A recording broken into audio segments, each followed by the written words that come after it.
Dan and Corey here, welcoming you into Libservative. The great fundamental issue now before our people.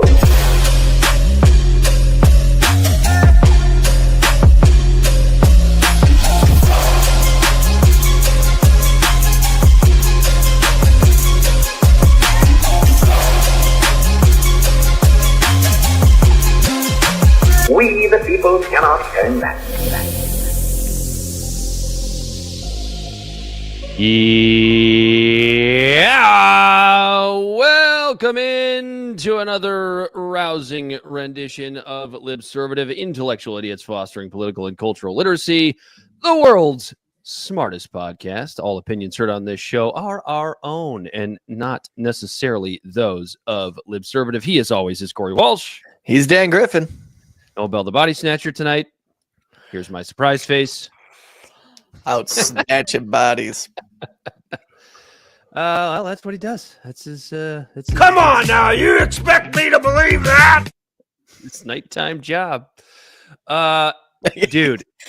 What do you do for a living? I work at a factory and moonlight as a body crypt snatcher. keeper. I am so disappointed in myself this week because I have been involved in just dove into the dumbest fucking stories that are all over Twitter. It's becoming an epidemic because I keep doing it. I try to avoid talking about a lot of it on the show, but here we are. I'm glad you do it, Dan, so I don't have to. Oh, Corey, it is a burden that I don't want to carry, but I will for the people and I will for you. I was so embarrassed at the gym today because I usually take like a 15-minute walk on the treadmill before I do my strength training. And so they always have, they have the news stations up on the TVs in front of the treadmills, right? They usually have one that's CNN, one that's Fox, And so I'm watching and I get on the treadmill and I look up and all I see is the Catholic cardinals walking into the Sistine Chapel for the conclave to pick the next pope. And I couldn't take my eyes off of just like hundreds of old men walking, shuffling at a snail's pace into the Sistine Chapel. And then I couldn't help but think to myself, the only thing dumber than the news stations showing the start of the conclave is me sitting here watching with no sound, mind you,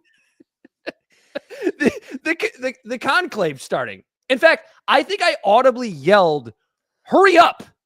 As I'm watching. They were frustrating me because they were walking so slow. But you just gave me a great idea for what we should do is maybe a second episode now that it's summer and I'm out of school, but we just watch C-SPAN on mute with caption because that's public, right? I think so. And we just narrate it citizens should have Mr. life Snack alert. Theater 3000. I was so embarrassed. I think I audibly yelled, "Hurry up." I'm rooting for one cardinal to step on the other guy's robe because they're reading something as they go in. I'm like, why? And I'm like, why is it taking so long for them to do the conclave? The Pope died. It feels like a month ago. You make the Pope look like a fool. God will make you pay. Smite them. It's like, did they walk at this pace from wherever they were in the world to the Sistine Chapel?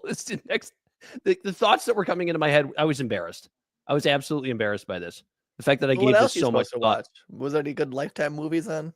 I was listening to something. I was listening to a podcast, not watching the audio, just watching these old CNN men. audio.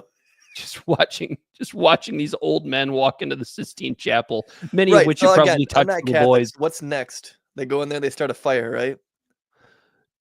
So they once the black smoke turns to white smoke or something, that's when they voted in the next pope. They basically just sit there and starve themselves until they pick a new pope. The fuck is this? Is this until they get tired of waiting around? Yeah, none of them have long to live. If They're any of all the old as popes, shit. Where is the conclave? That's the Vatican, right? Yeah. So Yeah, we don't have any listers in the Vatican. I haven't seen that pop up on our data, but if any of those popes happen to listen to Libservative podcasts and you don't know who to vote for, you can again throw my name in the ring. What could go wrong? You don't think I'd make a good pope? I'd be better than Trump. Arguable. I think MAGA would be very upset to hear you say that. That'd be a better pope than Trump. Sound clip it. Throw it online. Go outside, nerd. Oh, dude, the other absolutely embarrassing story that I just can't keep my eyes off of through the I guess the hyper online crowd is this Shiloh Hendrick story, the lady that yelled I shouldn't say she yelled, but allegedly called the 5-year-old little boy the N-word on a playground in Minnesota. Yeah, she said it afterward. N-word. We're not going to play the video. You've all seen it. Plus, I couldn't find a bleeped out version, and not that I really care. Yeah, two white guys playing a video of a white girl saying the N-word over and over. It isn't a good look. I don't really have a problem playing it because it's exactly what happened, but I couldn't find a bleeped out version, and I didn't care enough to bleep it out myself, and YouTube does things, so you've all seen it. Everybody's seen it, and I couldn't help but go, as I'm sitting here taking my notes for this, I'm realizing how stupid this story is because I'm like, what, like, how do I get myself caught up in the dumbest stories where I end up hating everyone involved? The only person from this story that I don't hate is the little klepto kid that stole from the diaper bag in the first place. It's the only person I don't hate. Yeah, it's so wild, right? Like, I feel like this is the type of shit that, like, when I first started getting into like politics and like geopolitics and current events, this is something that I would have hung on to. You know what I mean? This is something I would have like felt like an intellectual or for forming a strong opinion on this. But like, as time has gone on, and I'm glad you still do it, it's for the sake of the show because that's what everyone else is paying attention to. But as time has gone on, like that came across my feed. I read like an article about it. I tried to get some context to it, and like, correct me if I'm wrong. Like, I did see the video once. Apparently off camera before homeboy started recording. They were all at the park, and the mom was there with her kid who was like really little, and some older kid came up and like snagged something out of her bag, and it wasn't like a wallet or anything like that. It was, yeah, no, this is the perfect music for it, right? Like, why is this even news? And kid came up, grabbed something out of the bag, and I think it was like a fucking one of those applesauce packets, like a Capri. I don't even know what it was. I don't even care. And she apparently yelled like, "Get out of there, you N-word!" And like, like this guy got all like this guy instead of like just like, I don't know. I have actual audio. I have actual audio from the kid that was rummaging through the diaper bag. Oh shit, buddy! I gotta dig a little deeper. You couldn't get to the apple juice.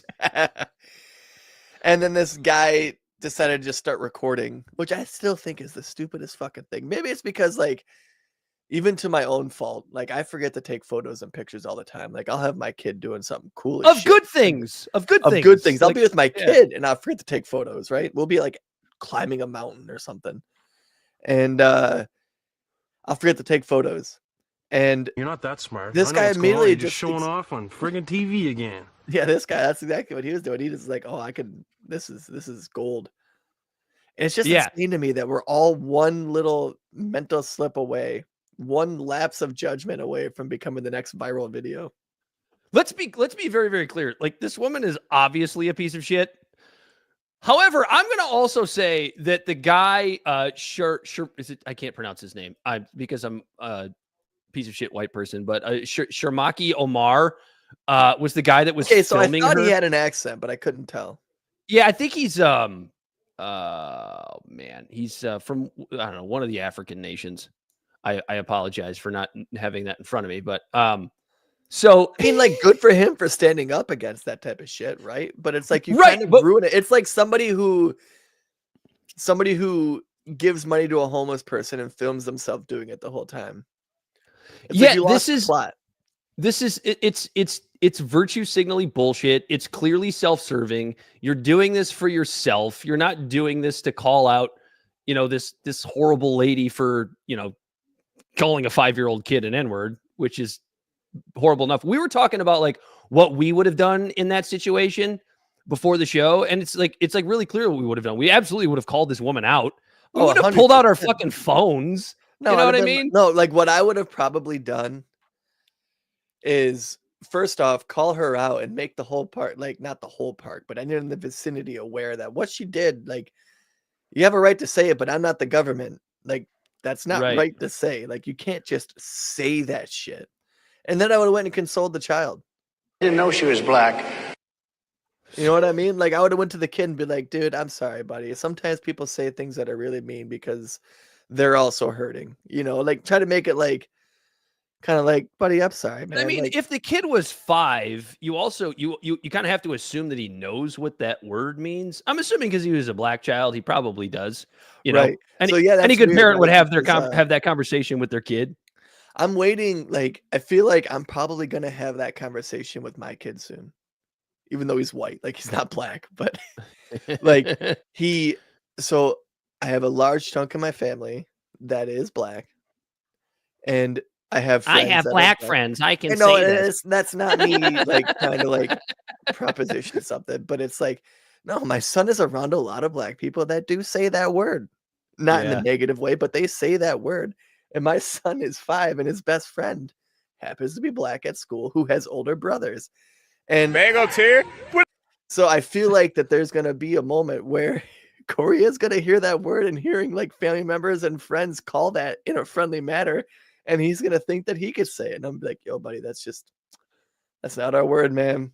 Yeah, we haven't even gotten into what makes this story so stupid. So it basically turned into a crowdfunding war. So Shiloh Hendricks put out a goal of $1 million on Give Send Go. Now it was actually a lot smaller than that, and then she reached her goal in like a matter of days or hours and was like, well, they're going to get a little bit more money out of this. And she says it's to protect her family from being doxxed.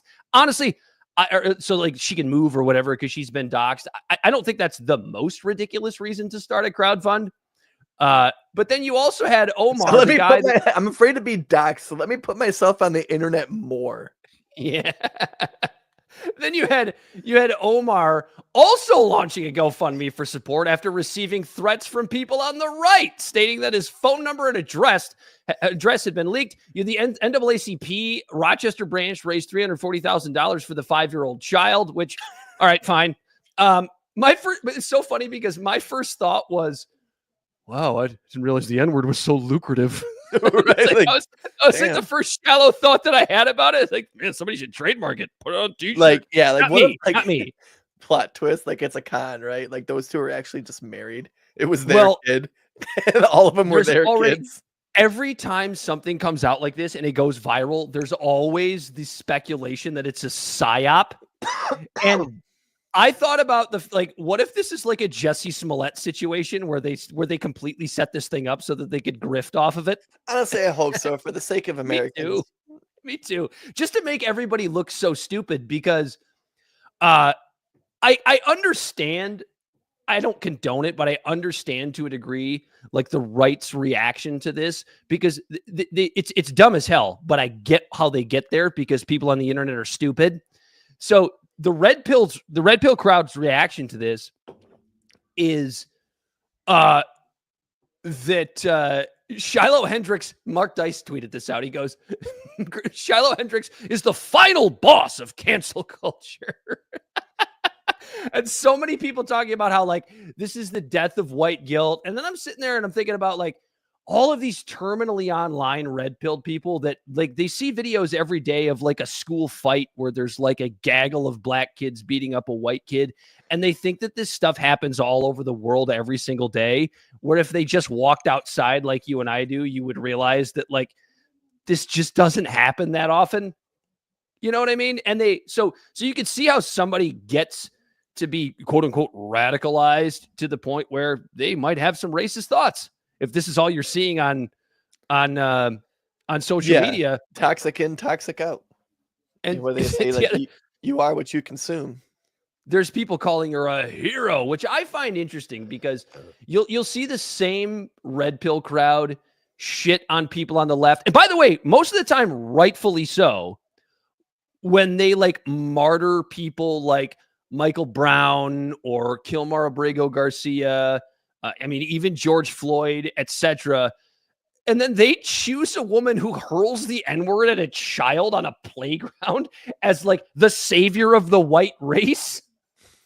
This is why this story is so dumb. Everyone involved. I hate them all. I hate every single person involved. She's just a dumbass who's obviously ignorant based on what she said. And that's kind of it. Like, she's no fucking hero. What the fuck? Like, She's the final boss of cancel culture. no, she's just the first one. Like, yeah, right. It's like Americans Fucking joining white World War II people. 4 years after it started happening, and then saying they won the war. And this whole cancel culture war, like, the canceling already stopped. Like, Louis C.K. is already back to doing tours. Joe Rogan didn't get canceled. People don't get canceled anymore. Not like that. She is just enjoying the spoils of people who, because they don't get canceled anymore. Well, and I do understand the aspect of being somebody like her who's doxed, just like a regular person, because that's what, and it's weird too, because it gives what the red pill crowd is saying some credence, because this is what happens. The mob piles on these people, and should she be called out? Should she be embarrassed online? Sure, you can make that argument. 100%. You're a fucking idiot. I'll say it on the show. You're a fucking idiot for saying that. Like, how ignorant do you have to be to it? Like how dumb do you have to be, and like short-tempered and like chemically imbalanced to immediately start using a word that is one of like the nastiest slurs out there on a 5-year-old? What the fuck? What are you saying to your kid? What is she saying to her kid back home when that kid gets into a fucking plant that she didn't have too high and he gets dirt on the ground? Like, oh, you fucking idiot. Like, you know what I mean? Like, why immediately, like, who hurt you to where you have to try to just hurt a 5-year-old like that? Fucking stupid. She's not a hero. She's dumb. But because Corey, he stole from her diaper bag. It's a principled matter. But does her stupidity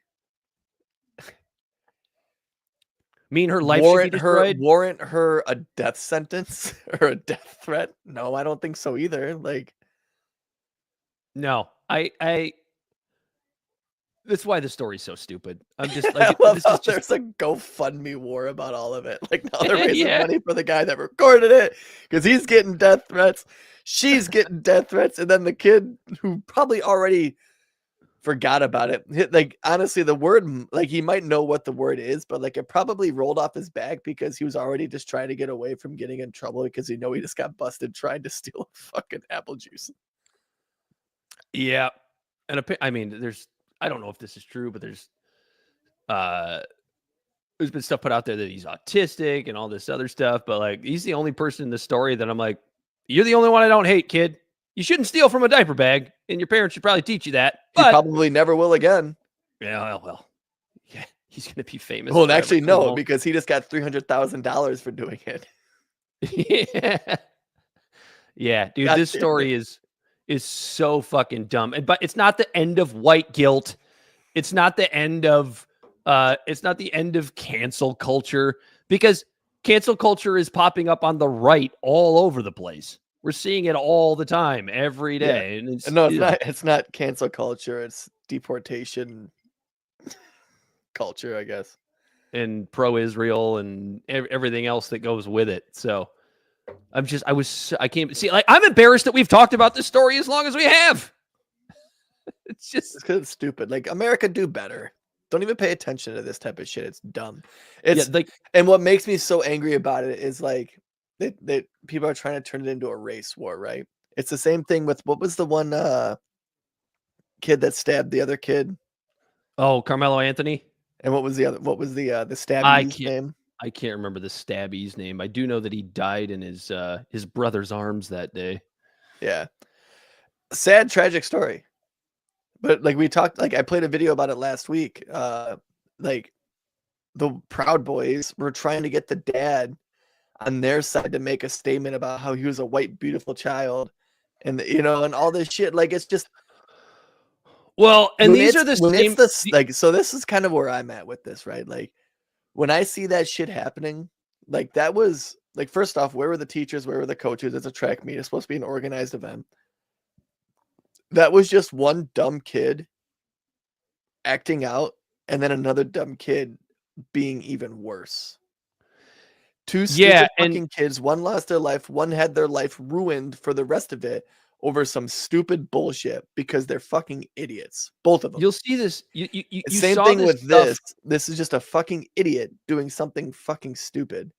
Now, when it's the state doing this type of shit, like police brutalizing somebody or killing somebody or unjustly and stuff like that, that's when I'm up in arms, because it's the state. It's the monopolization of violence upheld by the government doing it to the people, because they typically get no recourse. In both of these cases, well, this one not necessarily just because it was words.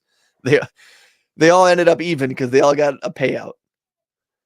But so like when it's shit like this, it's like I'm so sick and tired of people trying to make it race. Like, is that person a racist? Based on the 30-second video I know of her, probably. But she doesn't hold a seat of power, and she's just a fucking idiot. It's one of those situations where you always see whichever sort of I guess cultural movement, sometimes political movement, sometimes both at the same time, sort of find themselves with the upper hand. Their hypocrisy starts to come out, and we're seeing that with the right, because you remember this for the longest time, and there was definitely some truth to this. Folks on the right were calling out the left constantly for trying to start a race war, and quoting Ibram X. Kendi and this sort of, you have to be anti-racist and not racist, and white people are always sort of looked at as like the one race that you can't be racist against, that kind of stuff. And there was some truth to what they were saying, but then they come out with the Carmelo Anthony story, and they're the ones racializing it. Race relations have been so bad ever since Obama was elected. And I'm like, guys, look, I think there's some truth to what you're saying. But now Trump's in office, and now Trump is a little more sort of unfettered with what he says. And, the MAGA movement's riding a high, and they feel like they could say whatever they want and perpetuate this quote unquote race war. It's all bullshit. And well, the perfect example of that when we're talking about the hypocrisies once someone gets into the seat of power is HR 867, the Anti-Boycott Act synopsis, the one that the Republicans are trying to push through. The IGO Anti-Boycott Act, introduced in the 118th Congress and passed by the House on February 13, 2024, seeks to amend the Anti-Boycott Act of 2018 by extending its provisions to include boycotts imposed by international government organizations like the United Nations.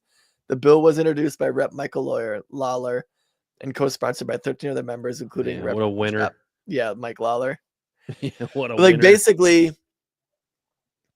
what they're trying to say is it's a shoehorn, into suppressing free speech, that if somebody wants to boycott something and an NGO just goes, yeah, that's a good one, all of a sudden it's like you can get imprisoned for boycotting something. It's fucking stupid. And here is the reps act, like the Republicans, like trying to stifle free speech. Yeah, well, it's really interesting too. The free, like, now they're okay. Like, and a lot of them, you see all the stupid asses on the internet. They're all for whatever that fucking chick's name's free speech was. But yeah, you speak against Israel. Well, something interesting that I've noticed too, because everybody knows this. Trump's approval ratings are taking a shit. Now I know what Trump always says. He goes, "Oh, fake polls, fake news, all this stuff." But if you actually dive into this, I look at somebody, I listen to my fair share of Jimmy Dore, who, as we know, is a leftist, comedian, little bit of a left-wing conspiracy theorist, but in a fun way. And he's mentioned on his show multiple times that even being the leftist that he is, the MAGA crowd shows up to his shows and they root for him, and they agree with a lot of his political takes, because this is something we've talked a lot about before, like the difference between like what Bernie Sanders' message was or is or was or is, depending on what day it is with Bernie, and what Trump's message was. There weren't a lot of differences, which is something that like a lot of people don't want to acknowledge. But working class populism. Jimmy Dore will talk to these people, and I understand it's anecdotal, but it's something to consider.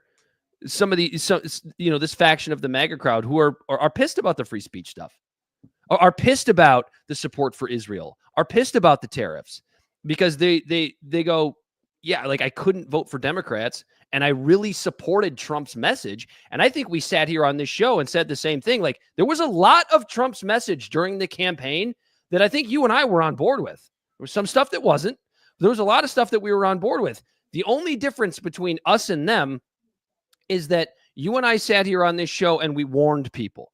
Yeah, he's going to campaign on this stuff. And I love the message. And by God, if he actually executes this stuff, I will be the first one to jump in front of this microphone and give the man a round of applause for getting these things done. He's not doing it. He's not doing it. I don't know how we got on this, but that's the reality of it. Like that's why, like when I shit on MAGA, I don't really want to lump all of MAGA together because I think there's a faction of MAGA that is principled. You start getting into shit like lumping all of the MAGA supporters together. It's equivalent to like just lumping all black people together. Right. Like, I mean, they're not a monolith. Right. And they're so that's individuals. So I guess the way I would put it is there's a faction of the MAGA crowd that is principled. And then there's a faction of MAGA crowd who wants to just build statues of Trump. They're loyal to Trump, not the principles that Trump was preaching. Right. Not during the Constitution, not America, but Trump. Right. So like those are you got the two separate factions. You know who became a little bit more MAGA over the last couple of years? Fetterman. Our old buddy John Fetterman. Yeah, right. He got a little too MAGA for the crowd because now there was a hit piece in New York Magazine. Now they're like, we got to get him out of here. So this is I find this story remarkably interesting because Fetterman was in a piece by New York Magazine that he's calling it a hit piece, which, you know, somebody says bad things about you. I understand why you might want to call it a hit piece. You know, that's the hit piece. That's my impersonation of Fetterman. Yeah, you don't sound enough like Simple Jack. Is that a Tropic Thunder fucking reference? Yeah, just a 20-year-old pop culture reference from a very like niche movie. Yeah. So Fetterman, according to this piece, is absolutely losing it again. The hit piece. I'm sorry. Yes, the hit piece against John Fetterman is basically that John Fetterman is losing it again. So the latest New York Magazine piece article on Fetterman has been labeled a hit piece by Fetterman himself as it raises concerns about his mental health and behavior. Some of the key points. Concerns from former and current staffers. The article claims that Fetterman has become almost impossible to work for, with staffers describing erratic behavior. Next is mental health allegations. It suggests that that his mental health situation is more serious than previously reported, citing concerns from his former chief of staff, Adam Gentleson. Oh, I hope I'm not getting the hiccups. Then there's medication and treatment issues. Gentleson allegedly emailed a doctor at Walter Reed Medical Center stating that Fetterman was not taking his medications and avoiding checkups. Public incidents. The article references a video of Fetterman arguing with a pilot, which I do have here somewhere, over a seatbelt rule, and another instance where he mocked a climate activist. Well, that second one, that's just funny. And so there is some speculation. I think this is bullshit. I'm going to tell you why. There is some speculation that this has to do with John Fetterman's stance of being pro-Israel, and that's why the quote-unquote left is trying to take him down. But that argument to me doesn't hold water for a couple of different reasons. The first one being most of the Democratic Party supports Israel. Outside of like a faction of the squad, like the Ilhan Omar's and Rashida Tlaib's. So you're using the word left. You're talking about like liberals, right? I don't know what they mean by left or who they are. Because let's be honest, liberals own media that can produce hit pieces like this. People on the left, they're stifled. You know what I mean? Like they don't have media. People on the left don't have. I mean, obviously there's going to be like your Aaron Mates, your Jimmy Doras and stuff like that, like alternative media. But there isn't going to be some like narrative push against a Democrat because they're against Israel. They're for Israel, you mean? Or for Israel, yeah. The Leftists don't have that type of like mainstream power. And the fact that I was here, and I only say that because like I heard about the Fetterman shit on USA today. I think I heard it on NPR. Like it's Breaking Points was talking about it, and I think that's really funny because when he first had his stroke and he was already like cuckooed, Saga was going, no, he shouldn't be running, but Krista was like defending him because she liked what his message was. And now that his message changed, she was like she was pretty open to just criticizing him now. And I just thought that was funny. Well, I mean, I get it. I mean, I've got my issues with Crystal, but that's probably the first time I've ever criticized her on here because she's always had, an anti-Israel. You gotta say this right, or you'll get fucking booted from YouTube and called an anti-Semite. She's always been against the atrocities committed by the Israeli government. So, I mean, she's always had a principled stance on that. I will give her that. I will give her credit for that all day long. It's so weird too because she had that like bout of TDS that I think she got a look from Kyle Kalinske, but she's calmed down a little bit. I don't know what's going on. I don't know what's going on in there. Maybe Saga had to sit her down and have a talk. They had a come to Jesus moment. Chill out with the TDS shit. Like let's talk about stuff that actually matters. And maybe a lot of that has to do with the fact that Elon's kind of walking away because God, her and Kyle were just obsessed with Elon for like 3 months. Isn't that funny how fast he's just out of the picture? When's the last time you even saw him with Trump? It's because he's not getting anything done. No, Doge didn't do anything. Didn't do a goddamn thing. Like, okay, cool. You exposed USAID. Like, that's awesome. Like, that's the one good thing they did was they exposed USAID for what it is. Yeah, that's really all they did. And then the powers that be were probably like, yo, whoa. Mm-hmm. Hold the phone. You can't do this anymore. The other reason, though, that I think this whole quote unquote, the left is attacking Fetterman because of his stance on Israel. Liberals. Whatever. Because I don't know who they're talking about or who they are. I'm just reading Twitter, Corey. So. Well, yeah, but Twitter, like right-wing pundits on Twitter don't fucking know the difference between the left and liberals. Are you kidding me? Some of the smarter ones do, but yes, they are very few and far between. The other reason is that like he's been through this before when liberals supported him, right? And I'm not even just talking about the stroke because didn't he have like a weird leave of absence mental meltdown like after the stroke too? Like hasn't that already happened once or am I making that up? I'm almost positive that's happened before. I might be conflating the two or like yeah, he did. He together. He checked himself in for treatment or some shit. I think he did. I think you're right. Yeah, like it this was has so already close happened to the once stroke before. that like I think I just like when in my chronological mind of like as these things progress, I probably just sealed that memory hole in with the stroke itself. Yeah, he's already done this once before. I'm going to see if I can find that video of him on the airplane. Oh, there it is. I don't know. You know what's funny is, and then you have folks that have always hated Fetterman that are, I think they're, you tell me. I mean, I think you've seen this video once already. But I kind of feel like it's like there's a bigger deal being made out of it than it really is, unless I missed something. But I don't know. Let's find out. Where are you, John? There you are. There we go. Is your seatbelt on? Yes, it is. Okay, it needs to be visible for the crew at all times. That's not an us thing. That's a federal regulation. So it's okay. It's okay. I put my seatbelt on and I haven't said anything. Okay, it's okay, but it just has to be visible to the crew at all times. It's a federal regulation, so if your seatbelt's on, it just has to be visible. And right now, it's not visible.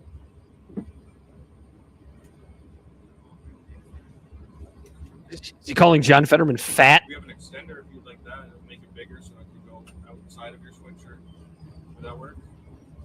Let me make this seatbelt less secure and less safe just so we can see it. Is that literally what he basically just asked him? That is a little silly, isn't it? At the same time, though, if you're crashing at 300 miles an hour, that seatbelt ain't going to do shit. 100%. We need to be able to see your seatbelt at all times. I'm not sure what. Okay, what's a federal regulation? So if I don't make you do it, then I get in trouble, and I don't want to get in trouble because I like my gun.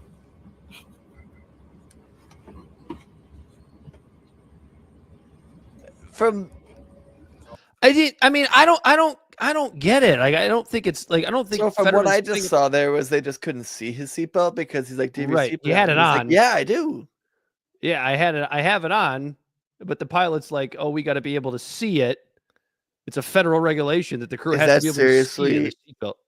It probably is, dude. Government Oh my- regulations are fucking nonsense. You and I both know this. They're both absolute nonsense. Like that's the thing. This is being portrayed as if like Fetterman put up this giant fight. So when you first just said him getting in an argument with the pilot or whatever, like I pictured him like leaning his head into the cockpit yelling some bullshit. Mm-hmm. Or like him standing up and there being like an altercation of some sort. It's just him stuttering and going, "Yeah, no, it's yeah, It's on. It's on. right." Yeah. It's just so dumb, dude. Like, God, again, a dumb story. Why do I keep getting attached to these dumb stories? I don't know, Dan. Oh my God.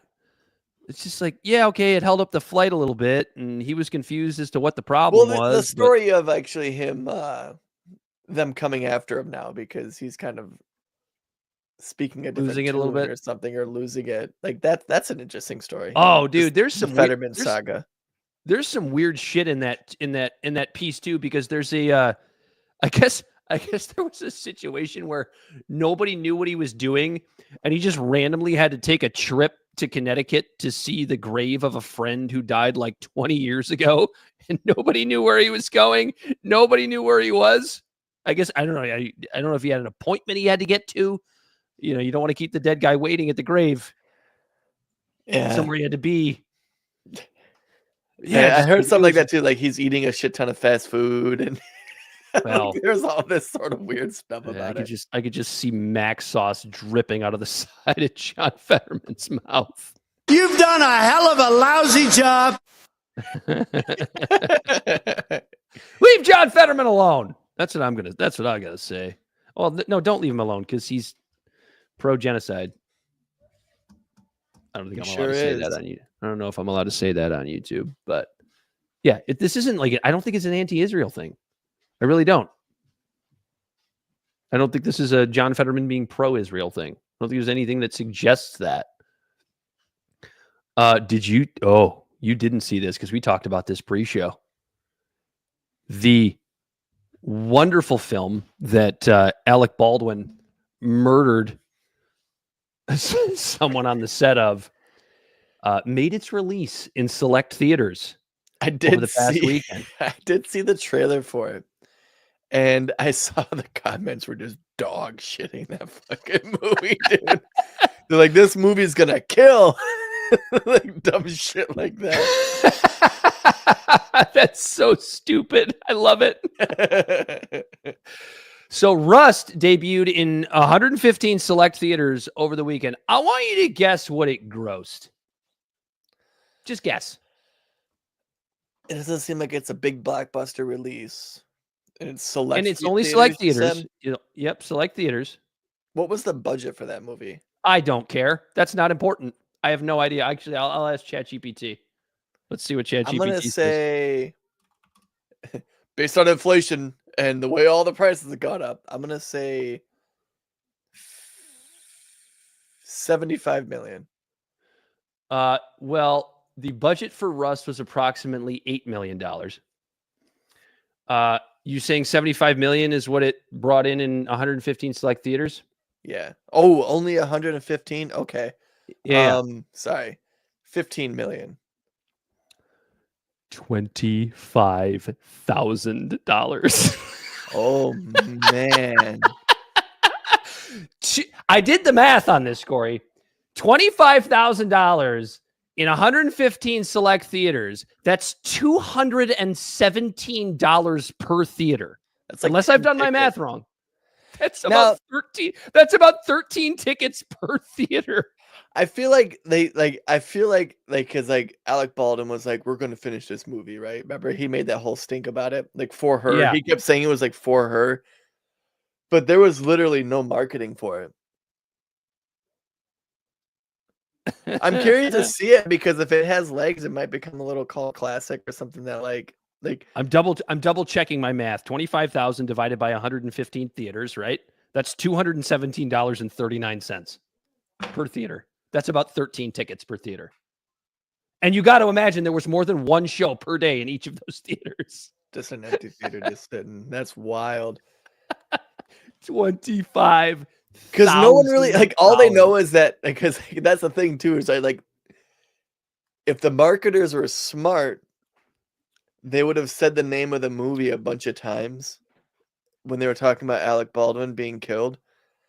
I mean, like killing someone, but they just didn't market anything with it. So I don't think anyone knew that. Like no one knew the name of the movie that happened when the movie was being filmed. They just know Alec Baldwin shot a girl who ran a camera. Come on now, you expect me to believe that? I mean, I thought people would go see it because like somebody was killed on set. Like, you know that scene in The Crow where it was like, that's the scene where Brandon Lee died. I don't. You don't know that? Did you know Brandon Lee was killed on the set of Crow? You know, so I remember hearing that somebody died on the set of Crow. It was the star of the movie that was killed on the set of Crow. Like, what was it? Like one of the final scenes? I think I don't know when it was filmed. Obviously, it was probably, it would have been, I guess it would have been the last scene that Brandon Lee was in. The last scene Brandon filmed. Did you know that the last scene Brandon Lee ever filmed in a movie, he was killed? Yeah. And yeah, if I remember correctly, the scene, because you know how that sometimes they film movies out of order, you know what I mean? Based on like facial hair and whatever. Facial hair, scenes, like environment. I want to like say it was near the end of the film. It's been a long time since I've seen The Crow. It's a great film though. Check it out. Have you seen it? Probably when I was younger. I don't remember it though. It's very dark film, but very good. I enjoyed it. But I thought like that would draw people in because people are morbid as shit. And they wanted to be like, is that the scene where the lady died? Which I don't even think that scene's in the film. I could be wrong though.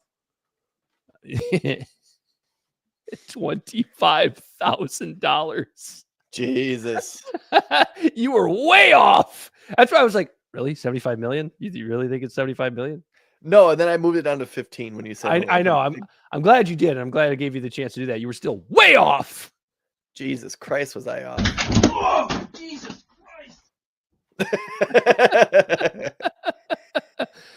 That was right after that was the sound of the girl's body dropping and the director going, Jesus Christ. Alec Baldwin getting pushed down the stairs by his bitch of a wife. When I'm talking, you're not talking. We didn't talk about that on the show, but I thought that was hilarious. You see that Pam Bondy doesn't know what Molly is? Yeah, she's I'm going to tell you right now, the Trump administration collectively had a really, really rough week with the media last week. Now it's great content for our show. It's not an endorsement or a hate statement on the Trump administration. Okay, everybody chill out. But it's all trivial. But it's just like, Jesus Christ, guys, like get your shit together. It really did have a rough weekend. So here's Pam Bondy talking about the greatest drug bust in the history of the United States, which just sounds like it's Trump speaking. And she doesn't. The lead prosecutor of the United States of America doesn't know what an illicit drug that probably shouldn't be an illicit drug, but is an illicit drug. She doesn't know what it is. People need to know. Parents need to know. Kids need to know. This fentanyl, this bust, these 3 million pills for oxycodone, they put this in Xanax. They put this in Adderall. They put this in Molly, the date drug or the party drug, something called Molly. They put it in cocaine, and they put it in How old marijuana. is Pam Bondy? She's in her 50s. She looks great. Okay, so maybe she doesn't know what Molly is. Because Molly was a Corey. derivative of ecstasy, and ecstasy was big in the 90s, and the 90s at this point was 30 years ago. So she might have been doing ecstasy. She's the lead attorney of the United States. She doesn't know what Molly is. I don't know. And by the way, who the hell is putting oxycodone in any other drug right now? Oxycodone's expensive. Because that's Well, what she she said- said, right? Well, I think she was alluding to that there was fentanyl in the The oxycodone. fentanyl. maybe? Okay, then that's fair. That's fair. Okay, I'm not going to shit on her. I'm not going to shit on her for Yeah. that one. Because you only stamp on drugs when you make it cheaper. Right. But she the date drug or the party drug, something called Molly. It's something Molly. It's like, I don't know what that is. I've just been to a couple of raves and everyone was looking for Molly, and I thought it was a lost girl. Have you seen Molly? What was she abducted by the cartels?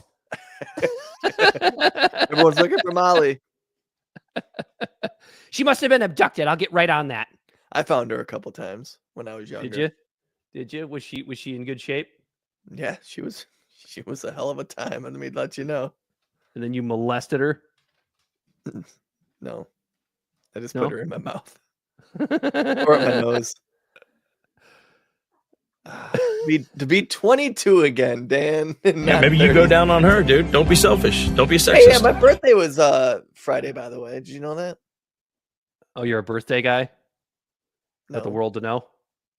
All senior Only when it's citizens funny. should have Like when life I alert. took I had to take Thursday and Friday off last week because I had to chaperone for a trip to the zoo for my kid in his school. And then Friday there was conferences at his school, so I stayed home on my birthday to like just hang out with him. And so I had to put time in at work, and when I put it in at work, I fucking made it I made the teams like add to your calendar type thing, just Corey's birthday vacation. And everyone was like, oh yeah, wow, it's your birthday. Like, Hey, just on purpose. Just I guess they're right. Senior citizens, although slow and dangerous behind the wheel, can still serve a purpose. You saying that because I'm 36, Dan? Yeah, I mean, I'm older than you are. About what a year. Not even, because I'm still 36. Nobody cares though. Not a thing. You're not a birthday guy? I don't give a shit about my birthday. The only thing I want on my birthday is day off. I've been spending it in Florida the last 2 years so I can play golf on my birthday, which you can do in Michigan on occasion. I have had some nice birthdays, weather-wise. Your Because birthday is in February, isn't it? Or is it it's March? in November. It's in November. Oh. It's climate change, Corey. It's climate Way change. off. you See, were off on the would you have rust- known when my birthday was if I didn't tell you? No, because I don't care about people's Oh, birthdays. they fucking call me a birthday guy for just acknowledging my rotation around the sun. What an asshole. Yeah, so you're just showing off on Well, you're friggin' not TV. that smart. man. I know what's going on. You're just showing off on friggin' TV again. Fuck yourself. You guys see, or did you guys like Bell's here or something? I just miss him. He's here in spirit. Israel bombed the aid flotilla last week. Like literally, I think hours after we were done with the show last week. We have Israel bombing aid flotillas. Well, Dan, it's their own fault for bragging about floating around in the fucking Red Sea. Yeah, what a bunch of jerks. Or Dead Sea, whatever one. I think it's the Red Sea, right? Right, and then the response from the pro-Israel crowd is always, well, it's just going to get taken by Hamas. It's going to get taken by Hamas anyway. It's like, okay, so let's just kill the people that are bringing the aid in. It's absolutely fucking asinine. Right. Like, it's just gonna get taken by Hamas anyways. So yeah, all those people that are just trying to help people who don't want it to go to Hamas should be murdered. Now, it should be clear. Luckily, there were no casualties. Just a couple of fires on the ship. Thankfully, nobody actually was killed in this bombing. But like, this isn't the first time this has happened. This isn't the first time the Israelis have bombed aid going into Gaza. And it's like you sit there and you expect us to believe that what is it that Dennis Prager said? Israel's the most moral army in the world. First of all, who's moral, second? Who's second? America? It's got to be. I would imagine that that's what Israel would say. I imagine that's what we would say. Even though we're the terrorists, we're the ones that blow up innocent civilians. And then we get really, really mad when other people do that to us. I probably just got us booted off of YouTube for expressing. Fine. You know what's funny too is speaking of doing terrorist acts and stuff, there's that whole shit going on popping off with India and Pakistan. And I can only find foreign outlets that even acknowledge this statement made by the Pakistani Secretary of Defense. Well, that's right, because they're technically, both of them are our allies. So it's like, who do you support? You're going to support India. It's the richer country. Yeah. But I think it was the Secretary of Defense from Pakistan who came out and says, yeah, we have been doing the dirty work for America with the terrorists for a couple decades. Which makes sense. Yeah, I don't know a whole lot about it, but here's my surprise face. Like, how many, the terrorists... Which side are you on? Which side are you on? Tell me! But yeah, like what we know of is like the Mujahideen. What there was a terrorist group in Syria that we were backing. One of them. Like, there's just a bunch of terrorist groups that America's constantly working with that we know of. Yeah, I can't remember what the hell it was called. ISIS took over Syria. Hezbollah's been there. HTS, the Al Nusra Front. Yeah, there's been many, and they all kind of run together and stem from the same bullshit. Oh man, I can't imagine why these people do this to us. Such horribleness. Dan, it's because they hate us for our freedom. They hate us for our freedom. That's exactly Yes. South Carolina voted to phase out their income tax, Corey. That's interesting. Like state income tax? Yes. Their state income some tax. States just straight don't have it, right? Yes. In fact, because one of the pushbacks that you always get from the big government crowd, and by the way, these people exist on the left and the right, and if you're too stupid to see that, I can't help you. They always give this pushback of like, well, when states, when they get rid of their income tax, they find other ways to make it up. But if it does not take a very long search to see that all 9 states that currently have no income tax other than Washington State are in the top 10 lowest tax burden states in the country. Everybody except Washington State, including New Hampshire, which does have some income tax.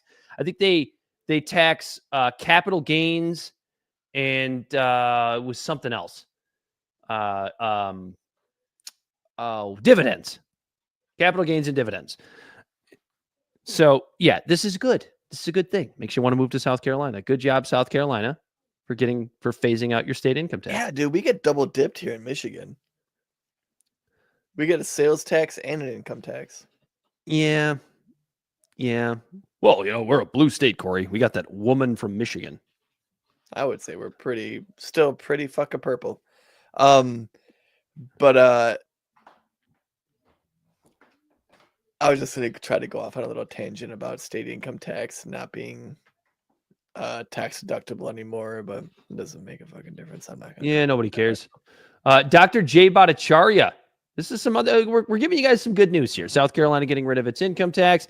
Dr. Jay Bhattacharya, as the head of the NIH, is shutting down the final Beagle testing facility run by the NIH. Big round of applause for the White Coat Waste Project for staying on this one for a while. I wonder what Street Panadar has to say about that.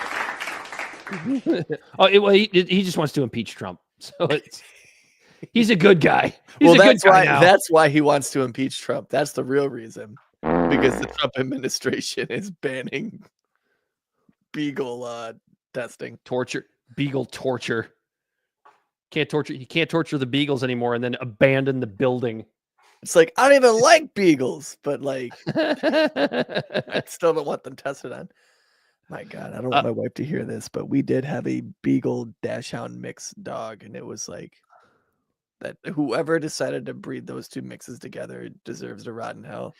Yeah, it's weird because like the Beagle's a hunting dog. Well, Usually Dachshunds small are game. kind of hunting dogs. They burrow, like they're like holes. They think they would use them to like hunt foxes and stuff like that. And then they were used specifically during, I think it was World War I, to climb into foxholes.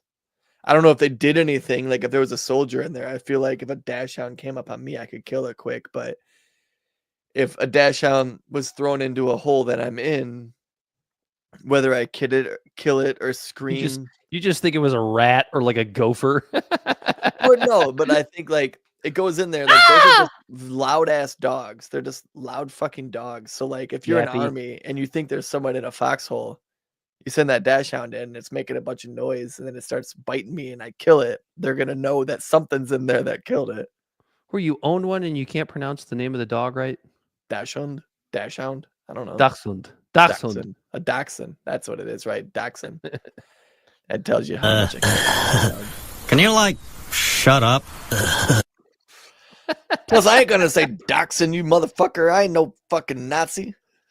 Corey, we got to get into the other media blunders from the Trump administration this week, and this was Trump himself, and his argument is I'm sorry, if you love Trump, I don't care. This was an absolute idiotic argument that he had with Terry Moran. And what's so funny is, have you ever noticed how whenever somebody from the Trump administration will just be like really aggressive with a reporter, there's always a huge push on Twitter from the red pill crowd and from the pro-Trump crowd to be like, Trump owns so-and-so or destroys so-and-so in this whatever this interview is.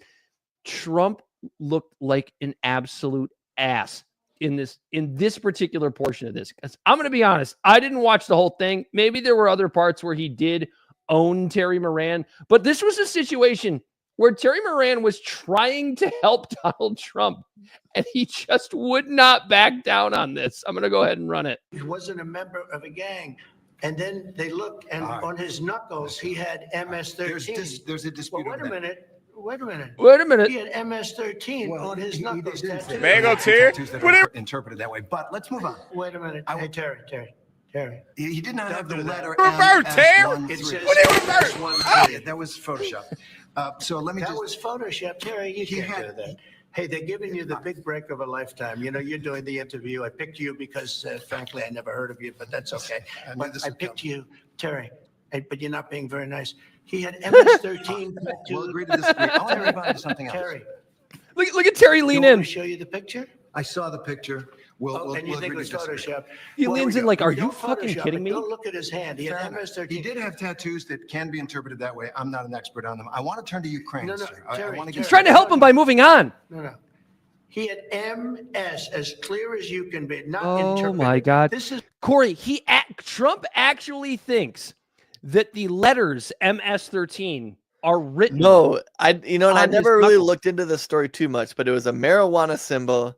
Yes. A smiley face, a cross, and I don't remember what the last one was. But there was a photo, and it could be an MS-13 insignia. Right, I don't fucking know. Right. I totally agree. I'm not enough of a tattoo expert or a gang expert to know for sure.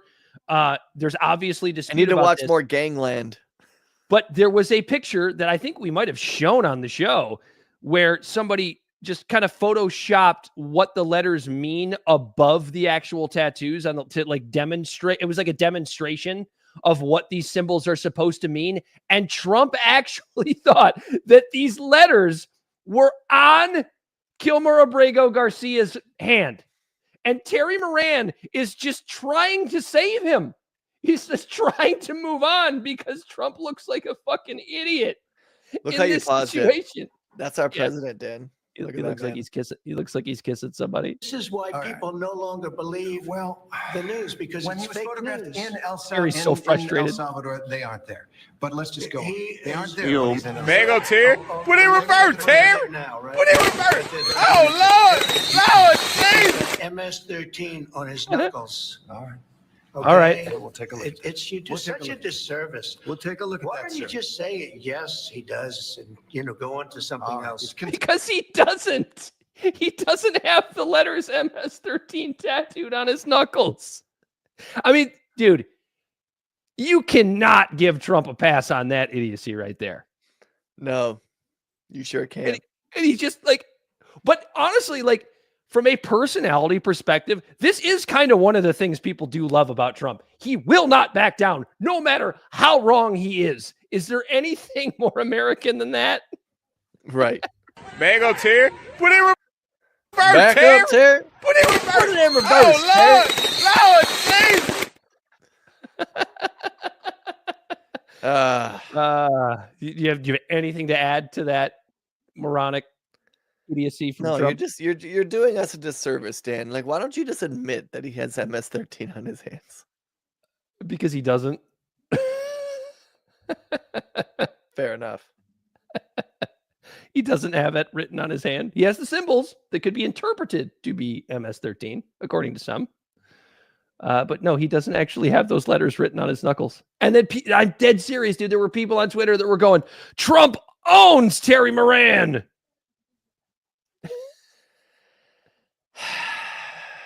You have nothing to say. That's fine. That's totally okay. We can move on to the next video.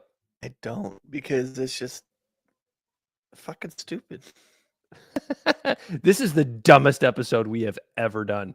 And then the next video is about Trump wanting to reopen Alcatraz. And I swear to God, all of the information that he has ever accumulated about Alcatraz. It's like from the Alcatraz movie. It's from Escape from Alcatraz. This is absolutely amazing. How did you decide to reopen Alcatraz? Can you walk us through that decision? Why is Roger Goodell there, by the way? Reopen Alcatraz. How will you use it? How did you come up with the idea? Well, I guess I was supposed to be a movie And Muriel maker. Bowser We just talked- looks we so started with disappointed the to be movie there. making it will end. I mean, it represents something very strong, very powerful in terms of law and order. Our country needs law and order. Alcatraz is, I would say, the ultimate, right? Alcatraz, Sing Sing and Alcatraz, the movies. But it's right now a museum, believe it or not. A lot of people I go believe there. It housed the most violent criminals in the world, and nobody ever escaped. One person almost got there, but they, as you know the story, they found his clothing rather badly ripped up. And it was a lot of shark bites, a lot of problems. Nobody's ever escaped from Alcatraz, and just represented something. Didn't 3 people escape? having to do with Allegedly, law and order. they We never need found law and them. order in this country. That's what the movie And Escape from so we're Alcatraz going was about. to, I know. Look, some of the people up here are going to be working very hard on that. And we had a little conversation. I think it's going to be very interesting. We'll see if we can bring it back in large form, add a lot. But I think it represents something. Right now, it's a big hulk that's sitting there rusting and rotting. You look at it, it's sort of you saw that picture that was put out. It's sort of amazing, but it sort of represents something that's both Roger Goodell's like, and "Can I go now?" and strong and miserable, weak. It's got a lot of qualities that are interesting, and I think they make a point. Okay, are you? I mean, I just don't get it. I don't fucking get it, dude. I just all I do now after I've seen this video is just picturing Trump using movie references to just reference everything. Mr. President, there's been speculation that you want to normalize relations with China. Well, we found a half-retarded young man from Alabama, a great football player, Vietnam veteran, and dragged all of his friends away from a firebombing. Gonna have him go play some ping pong. We're gonna send him over to play ping pong. He's gonna win. He's gonna win so big. Great ping pong player. the look on Muriel Bowser's face. But I just can't help but be like, what is this man's obsession with prisons and throwing people in them? It's like we are already the most like, I was kind of like over incarcerated country in the world, and he's like, "Oh, we're just gonna open up an old prison. It's a museum now." I was kind of formulating a thought to that, like as he was saying this about Alcatraz, right? About like Law and Order, and he wants to create this world that least because he's a narcissist. We all know he's a narcissist. He's trying very, very hard to create this world that would remove as many inconveniences as possible for people like him. Mental health, drug issues, all of that. No. I don't want to deal with those. I just don't want to see him. Lock him up. Sounds a little fascist. A little fascistic. I think at this point, is it fair to say that he's a fascist? No, I think that's being hyperbolic. But yeah, like you see the fascistic tendencies a little bit, and people love it. Some people love it because it's people love it in their favor. They love the fascism in their favor. They love it all. So good. Is he gonna give Private James Ryan a posthumous Medal of Honor next? He might. Saving Private Ryan is based on a true story, but the guy's name was not James Ryan. It was Ryan James. No, it was some No, name. I'm just kidding. Now I made that Some up. name like it was like Fritz. Fritz something. Pearl Harbor was a terrible day. Only 2 pilots made it up to fight. And it was really And they it was shot really down- weird. And they shot down 13 planes. And it was really weird when they left Hawaii and they started flying toward California. Did you know that about that film? Did you know that about that movie? When the Japanese planes are leaving in the film Pearl Harbor, they're flying toward California. What a terrible movie. God damn it. So bad. Any movie with Josh Hart in it, other than Black Dahlia. Black Dahlia was okay. Yeah, no, I had my grandma used to tell me a story of she had a brother who was an Air Force pilot. And like, I remember her telling me this and I pushed back on it because all I really knew at the time about Pearl Harbor was the movie Pearl Harbor. And she goes, yeah, she's like, your great uncle actually was on Pearl Harbor that day that like the Japanese attacked. She goes, and he was a pilot and he got up there and he was actually one of the ones that shot a couple of them down. And I was like, he was one of the 2 pilots that made it up into the sky. I'm like, all senior citizens should have life alert. Great uncle. And she's like, no. There was quite a few that got up. Like, it was just fucking hilarious. Because if you remember the movie really, really implies that they only got 2 planes into the sky. Oh shit, buddy! I gotta dig a little deeper. About who were like having a falling out before Pearl Harbor over a chick.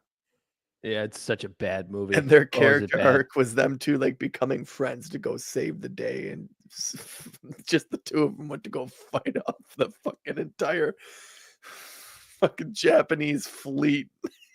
We have actual audio from the pilots from the 2 pilots, I should say, as they hopped into the plane. Everything's computer. Not in 1946 there, Dan. Oh man. You got some TikToks for us, Corey? I don't have anything else. This is just kind of a I guess a comical episode today. I think we needed to lighten it up a little bit. I think we did that. I'm proud of us. Look at us go. Only people are getting attacked. What are you, a Pakistani? Or Shiloh Hendricks. No, that'd be Matt Walsh. Oh, All yeah. my people are getting attacked. I'm Poor so white sorry. people. I wish I could do something. Isn't that like a new, by the way, isn't that like a new brand of white fragility? You know what I mean? Because the right always ran around and talked about like white fragility and like the people that I make fun of all the time, the suburban white wine mom who bitches about racism in the Ozarks without ever having met a black person, white fragility. And then now you have the red-pilled crowd, white fragility, which is that white people are we're under attack. We have to do something. They're trying to take Christmas, damn it. Goddamn Starbucks. Fuck. I'll brew my coffee at home. Ain't nothing better than Maxwell House. Oh no, I get that. What? Oh fuck. What's the guy from Daily Wire's coffee company? Doesn't he have a coffee company? It's gotta be Jeremy something, but he's not with Daily Wire anymore. He's gone. Daily Wire is gone. founder. It's actual audio from the Daily Wire. Fucking stupid.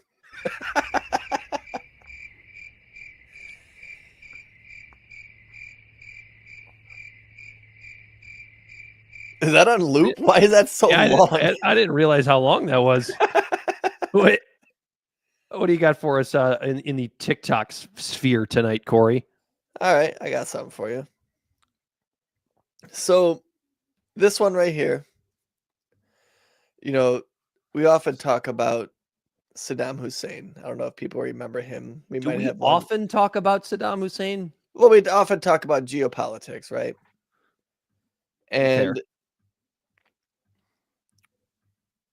Would you like me to remove the Libservative screen? There we go. I got it. So this guy brings up a really good point when it comes to Saddam Hussein. Oh boy. He must be pro-terrorist. On one hand, brutal dictator. His favorite cereal was, could we have killed Saddam Hussein? On the one hand, brutal dictator. His favorite cereal was Raisin Bran, and he not stop using chemical weapons on people. He just went. He was addicted. On the other hand, though, so the United States invades Iraq in 2003. We get this cool picture of George W. And then later that year, we capture and execute Saddam Hussein. Then everything gets crazy. Everything gets destabilized after his death. 2005, 2 years later, my parents file for a trial separation. They say it's not going to turn into a divorce, that they were going to work things out. They don't. When Saddam Hussein was alive, we all went to Mexico as a family. My sister got cornrows. I got a shark tooth necklace. We've never been to Mexico since. So are we better off without Saddam Hussein? I don't know. Are we better off with 2 tiny Christmases instead of 1 mega Christmas? Also ISIS. Also ISIS. It's so funny because I thought that was going to be like a serious video. I know. And all stuff that we already knew, which is that Saddam was a horrible, brutal dictator, but also provided, stability to the region. That's good. That's good. Yeah. Like, would we have been better off? What bad things happened to me after Saddam died? Oh, the financial crisis. Would the financial crisis have happened if Saddam Hussein was still alive? I don't know. Yeah. I had poison ivy on my dick in like 2004. If Saddam was still alive, that poison ivy might not have been there. I might not have had poison ivy on my dick. I might not have been scratching my crotch in my science class in 8th grade and had a bunch of people misconstrue it for jacking off in class. Mango tear. So thanks a lot, George Bush. Fucker. You made Corey's crotch itch. Fucking white people. And then I have one more for you. I only have 2 this week. Short and sweet. I like this it. one is kind of the premise of our show. So I thought it'd be fun to share. Oh my God, Greg. Yeah, what is it? The bad stuff is starting. 7 stages of it's liberal definitely grief. not starting. It's always been like this. But now we have billionaires seeing Kyle at presidential inaugurations. And before that, we had billionaires engineering and profiteering off a genocide. But did you see what Trump said about Gaza? Well, did you see what Biden did to Gaza? Trump says we should clean out Gaza. Biden did clean out Gaza. It already happened. Trump wants them all to go to Jordan. And that's worse than Biden having them murdered? Trump is articulating a policy of ethnic cleansing. My brother in Christ, that's been the U.S. foreign policy ever since 1948 with Harry Truman. Well, it must be nice to be a single-issue voter. And it must be nice to step over the bodies of 500,000 people just so you can go and endorse another 4 years of genocide. But now we have a president mass deporting immigrants. Biden deported 250% more immigrants than Trump did in his first term. But this is like different. How? Trump said drill, baby, drill. Biden outpaced Trump in approving drill permits. You do realize that, right? Yeah, but he leased the smallest amount of land in his first 18 months of presidency. You're proving my point. Am not. Yes, you are. How so? The evidence you present to showcase their differences only highlight their similarities. Yeah, but how do you explain corporations slashing their diversity initiatives? Corporations are already mass murdering millions of people in cold blood. Yeah, but this is surprising. You're surprised that a class of corporations sponsoring a genocide would discriminate against employees? It's not just that. Trump is trying to run for infinity terms. He wants to be a dictator. Can you believe that? The infinity terms are already happening. The dictatorship is already here. We live in a corporate dictatorship. You did this. How did I do this? You didn't vote for Kamala. How could I? You're just a MAGA. Admit it. Both parties are MAGA. They just come in different flavors. And all of the things that you're crying about under Trump were already happening under Biden. Oh, here we go with your both sides are the same bullshit. The only real difference is the rhetoric that they use and the front-facing roles they perform. But the people that they're in allegiance with and serve are the same people. I don't oppose Democrats because I'm on the same side as Republicans. I oppose Democrats because they are on the same side as Republicans. Whatever. If you like this video,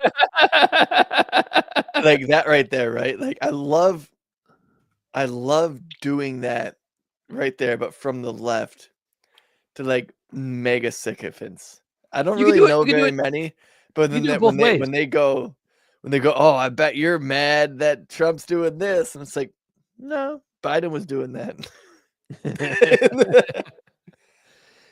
Well, that's because that's the thing that people turn like the to only first. like let's break this down real quick. What's the only geopolitical differences right now, or the only political differences right now between Biden and Trump? The ones that are affecting your life or my life? Tariffs? Sure. Okay, That's tariffs. Yeah, and everything else is just peripheral bullshit. It's right. That's what I'm getting. Justice bullshit. Yeah, we know this. Gaza's still getting bombed. Gaza is still getting bombed, just like it was under Biden. Ukraine war is still ticking off. Like, yeah, there's not much else. It's never anything that that affects the powers that be, right? Biden added 87,000 IRS agents. Trump is now using the IRS for ICE to try to make up for the lack of deportations that he's getting that Biden had. Like, come on, people. Like, they're all like, it's two wings of the same fucking bird. Yeah, it's that one. I wish I could find it. I was looking for it. I couldn't find it, but it's that fantastic Dave Smith video from maybe 2 years ago now, where he goes, the only differences between Republicans and Democrats are the things that are, I'm paraphrasing what he said, but it's basically the stuff that is on the periphery and the stuff that's designed to make you and your neighbor argue with each other. They'll argue about things like abortion. He gives the example of abortion. And then he goes on to say, it's not that abortion is not an important issue, but it's not something that affects the bottom line of the Federal Reserve. It's not something that affects the power structure in Washington, D.C. It's something that he's totally, that the government. It's not something that personally affects you. Right. That too. Because in your personal life, like Dan, for example, you and Marissa could be 100% pro-life. And my family could be 100% pro-choice. And they would never cross over. And that would never cross over. Because in my personal life, we're doing something in our personal household, and you're doing something in your personal household. Except I would call you a murderer. You're a baby killer, Corey Walsh. And I would. What's And funny? I would probably. What's funny is you're the one with a kid. I don't have any. Right. I know, right? I know. I get that, but like these trivial issues, and like I know that they're not trivial because right now there are women who are getting their rights stripped away from them. Right. Right. It's not that it's not important, but it doesn't affect the bottom line of the Federal Reserve. Noise to two white guys talking about this. And they have a bunch of other white guys that are up in arms about this shit, where it's like, this isn't affecting your personal life. Stick to the mission. It's why do you think? Why do you think? Chinks in, death by 1,000 cuts, right? Yeah, but Death why by do you think 1,000 both cuts to the sides? American people that divide us on all these little subculture things that don't let us get unified on a mission? That hey, yo, the government is way too big. And corporations and the government are in bed together and they're stifling our wages, hurting our choice to an American dream. Like it's just frustrating. Why do you think both Republicans and Democrats, when they're campaigning, why do you think they use abortion so much? Because it is an important issue, but it's probably the most important issue that doesn't directly affect the power structure of the United States, right? When you start shitting on the Pentagon, when you start shitting on Wall Street's ties to Washington, D.C., those are issues that affect the power structure. Those are the issues that affect the powers that be at the Federal Reserve. So they don't want you talking about that. So what do? They distract you with stories like Shiloh Hendricks. And start making you think you're supposed to hate the black family across the street if you're white, or the white family across the street if you're black. This isn't tough to see. And the amount of people that don't see that is astonishing to me. It's just because it's just so obvious. Democrats are not your enemy. Republicans are not your enemy. The government is your enemy. I will stand by that probably until the day that I die, because I don't see it getting fixed in my lifetime as much as we try and as much as we hope. It really is. And your personal liberties, your personal growth, everything that you want to make yourself have the American dream, it's the government that's in the way. Or big corporations that only exist because of big government. Yeah. Because liberals will come out and bitch about how, it's all the corporations. It's the corporations. It's like, yeah, but what allows the corporations to have the power that they have? It's the government. It's the government every time. And yeah, it's your side too. So go fuck yourself. Yeah. I think that's a good place to end. That's all I got. That's all I got. Libservative Podcast is found on all social media podcast platforms. Our website is libservativeshow.com. We can be found at Libservative on Facebook, YouTube, and Twitch. Instagram and Twitter at LibservativePod. Our TikTok videos can be found at Libservative Podcast, and you can reach out directly at libservativepod@gmail.com. Subscribe today. Yep. And if you want to collaborate with Libservative, yeah, nobody likes us though. We have no friends. Go ahead and reach out. Just each other. Just a couple of guys in our mom's basements. I don't even have a basement.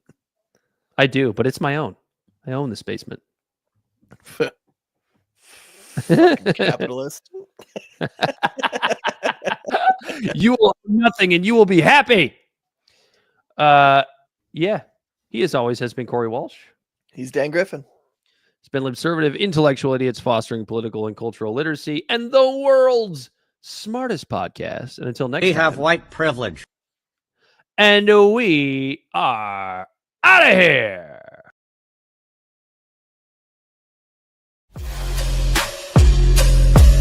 The great fundamental issue now before our people.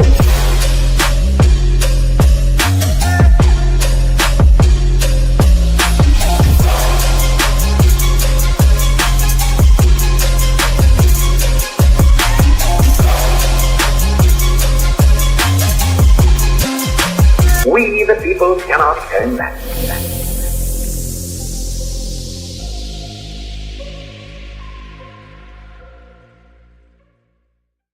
Somebody must lead, or else the fight would not be made at all.